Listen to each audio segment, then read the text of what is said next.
Next time you're betting on a Formula One race, don't be surprised if the winning team is headed by either a former driver or a former mechanic. New research by Dr. Amanda Goodall at Cass Business School with co-author Ganna Pogrebna has found that winning teams are twice as likely to be headed by people who have a history in the industry. Dr. Goodall is with me now. Amanda, why is this? In fact, we find that it isn't just the drivers and mechanics, it's particularly drivers, so former drivers. The strongest result that we find is former drivers.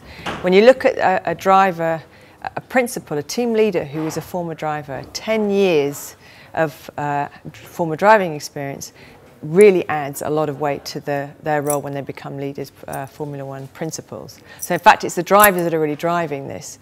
And also what we found by digging down further into the data, we find that the better the driver, the longer the driving career, the less important it is that the driver is himself or herself an expert. So what I mean by that is that there's a big debate often about how much leaders matter. Well, in our data set, we find that leaders really do matter. So it's more important to have a leader who was a former good driver than to have a driver who has had lots of Formula One driving experience. And that's an amazing finding. And this was an enormous piece of research, 18,000 races.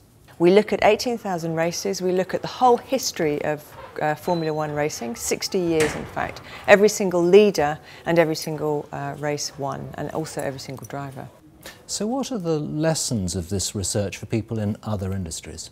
I think the key message from this research, and it's also come out of my other research, looking at universities, looking at hospitals, is that leaders should be experts in the core business of the organisations that they're to lead. So there's been a recent move for companies to employ people from outside of either the sector or their organisation. And what this research shows is that actually it really helps in terms of the performance if you have a leader who is an expert in the core business of that organisation. So they really understand the business of the organisation. So this is really about domain knowledge and actually an attack on the culture of the professional manager. Exactly, it is.